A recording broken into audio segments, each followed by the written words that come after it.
dans le contexte de la difficulté d'un pays qui souffre de deux problèmes sur lesquels je vais m'appesantir un tout petit peu pour vous donner une idée de ce que sont les défis au-delà justement des questions de sécurité et de migration.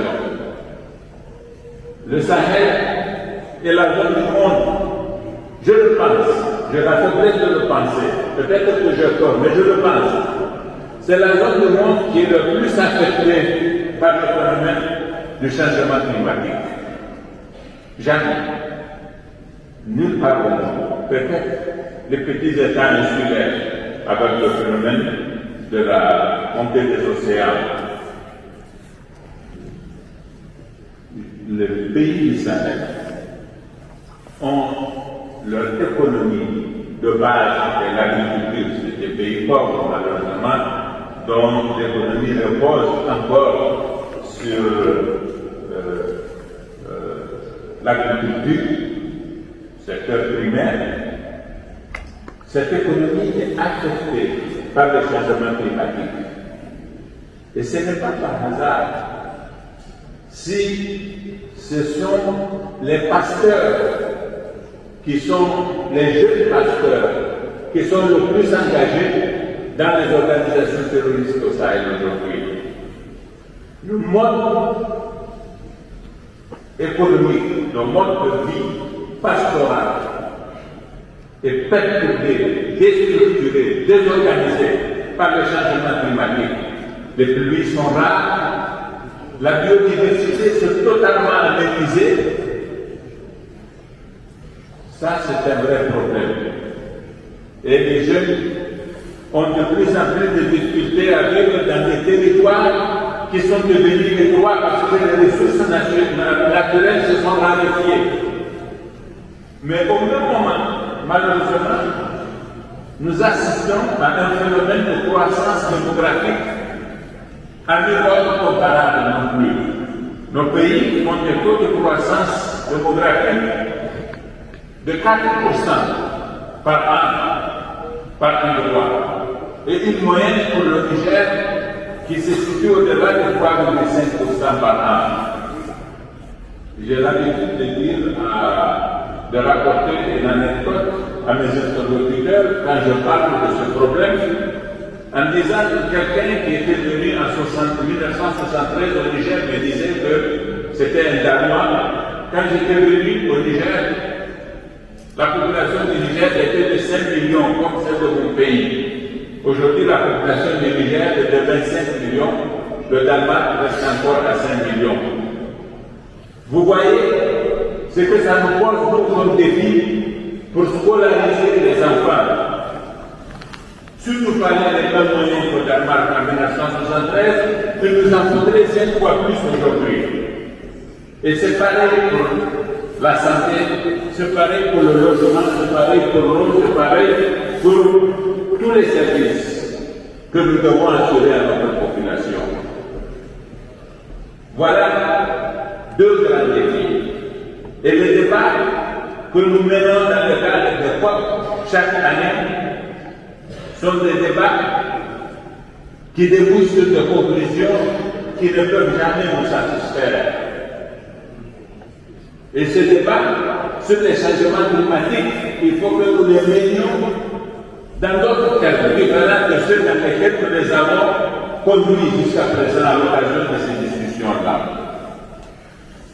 Nous sommes en effet d'accord pour que nous ayons un comportement de nature à favoriser une amélioration de la situation, mais pas aux conditions qui nous sont posées par nos partenaires.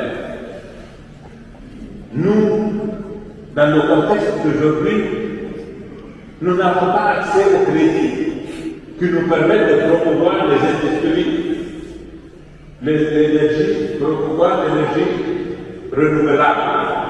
C'est trop cher, ce sont des investissements qui ne sont pas à notre portée, ce n'est pas possible. Parce que pour emprunter de l'argent, les conditions que les banques nous posent sont des conditions qui ne sont pas à notre portée. Et nous ne pouvons pas continuer à végéter dans la pauvreté qui est la norme aujourd'hui au nom de la nécessité de sauver la planète. Ce n'est pas possible.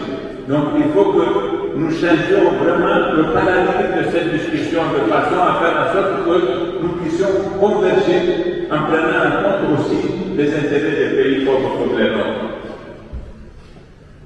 Et nous devons aussi promouvoir l'école.